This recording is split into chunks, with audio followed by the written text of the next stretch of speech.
Berapa banyak keputusan dalam hidup yang kita ambil hanya karena emosi sesaat? Berapa banyak tindakan yang kita lakukan bukan karena benar, tapi karena kita tak sempat berpikir? Dan berapa banyak kata yang kita ucapkan yang kemudian kita sesali, karena kita tidak menimbangnya dengan jernih? Dalam materi ini, kita akan membongkar secara mendalam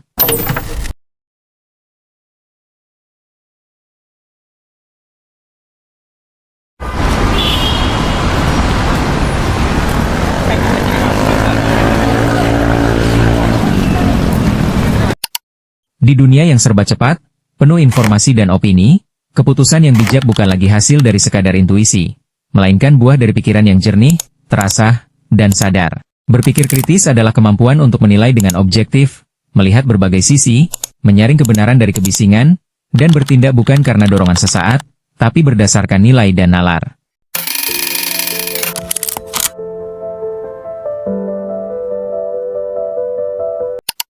Berpikir kritis adalah proses berpikir intelektual yang sistematis untuk menilai kualitas pemikiran dan membuat keputusan yang logis dan rasional, dengan mempertimbangkan berbagai informasi dan sudut pandang secara objektif. Berpikir kritis bukan sekadar berpikir keras atau berdebat tajam. Ini adalah kemampuan untuk menilai, menganalisis, mengevaluasi, dan menyimpulkan berdasarkan logika dan bukti, bukan emosi atau asumsi. Karakteristik berpikir kritis yaitu analitis. Memecah informasi menjadi komponen dan memahami keterkaitannya. Evaluatif.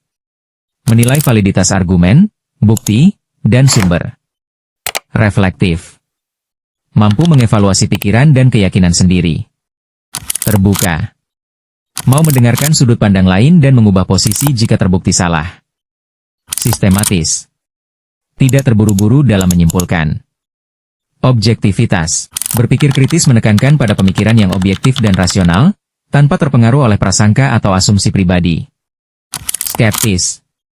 Orang yang berpikir kritis tidak mudah menerima informasi begitu saja, tetapi selalu mempertanyakan dan mencari bukti yang mendukung.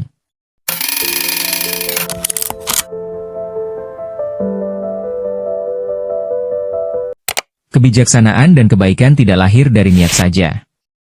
Niat baik tanpa pemahaman yang jernih bisa menghasilkan tindakan buruk. Contohnya seperti seseorang ingin membantu teman yang stres, tapi tanpa pemikiran kritis, dia malah menyarankan hal destruktif seperti minum minuman yang dilarang untuk tenang, tanpa sadar ia telah memperburuk masalah. Manfaat berpikir kritis adalah untuk menyaring emosi impulsif agar tidak gegabah.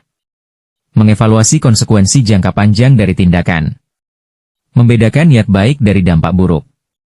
Menjaga integritas dan moralitas berdasarkan rasionalitas.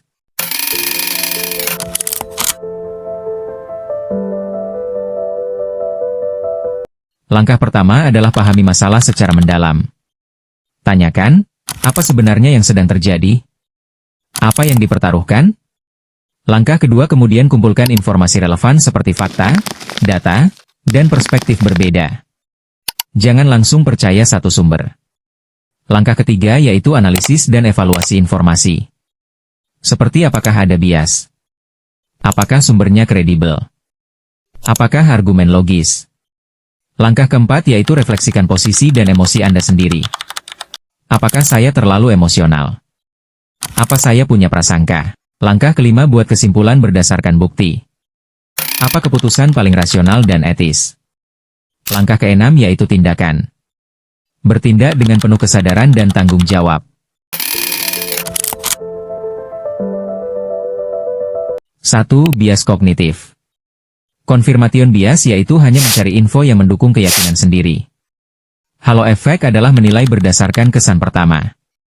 2. Logika yang salah, logical fallacies.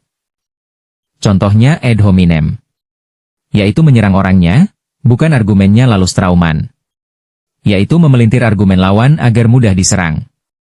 3. Tekanan emosional. Saat emosi tinggi seperti marah, takut, cinta berlebihan, kemampuan berpikir rasional sering lumpuh. Dan terakhir adalah lingkungan sosial. Lingkungan yang memuja kepatuhan buta atau anti kritik bisa mematikan pikiran kritis.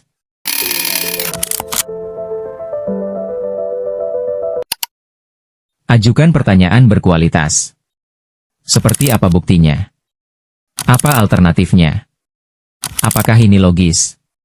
Lalu latih diri untuk berpikir dari perspektif lain seperti coba pahami dari sudut pandang orang yang berbeda. Gunakan jurnal reflektif. Tuliskan setiap hari. Apa keputusan penting hari ini? Apakah saya berpikir kritis atau impulsif? Latih debat sehat. Berdebat bukan untuk menang, tapi untuk mengasah argumen dan mendengarkan. Serta pelajari logika dan retorika. Pelajari bentuk argumen, jenis kesalahan logika, dan cara menyampaikan ide yang jernih. Kasus pertama seperti hoax di media sosial. Orang yang berpikir kritis akan mengecek sumber. Membaca lebih dari judul. Tidak langsung membagikan. Kasus yang kedua adalah konflik dalam hubungan. Alih-alih marah dan menghakimi, orang yang berpikir kritis akan mendengar dulu. Mengevaluasi situasi dari dua sisi. Menemukan solusi, bukan mencari siapa yang salah. Kasus ketiga adalah keputusan moral.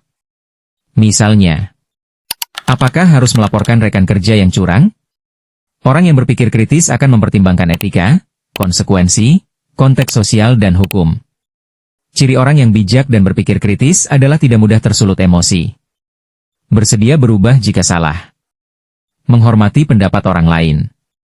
Memiliki prinsip, bukan keras kepala. Tindakannya terukur dan etis.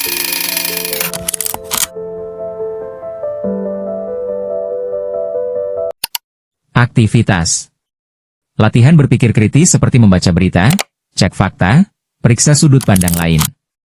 Menonton debat, identifikasi falaci dan argumen kuat. Diskusi dengan teman, tanyakan alasan di balik pendapat mereka. Evaluasi diri, apakah saya membuat keputusan karena tekanan, ego, atau nalar? Lalu menulis jurnal harian. Refleksi logika dan emosi dalam keputusan sehari-hari. Stoikisme di mana Epictetus pernah berkata, bukan peristiwa yang membuat kita menderita, tapi penilaian kita terhadap peristiwa itu. Lalu Socrates juga berkata, hidup yang tidak dipertanyakan adalah hidup yang tidak layak dijalani. Dan Descartes pun berkata, saya berpikir, maka saya ada. Kekuatan pikiran adalah inti eksistensi manusia. Menjadi manusia yang lebih dalam dan bernilai. Berpikir kritis bukanlah alat untuk memenangkan argumen atau terlihat pintar.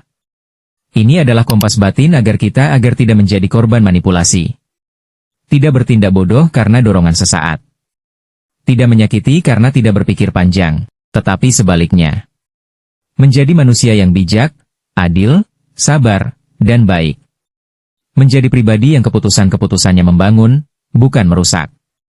Menjadi pemimpin, teman, pasangan, dan warga dunia yang bertanggung jawab.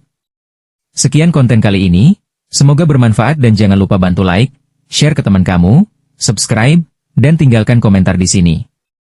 Sampai jumpa di video selanjutnya, terima kasih.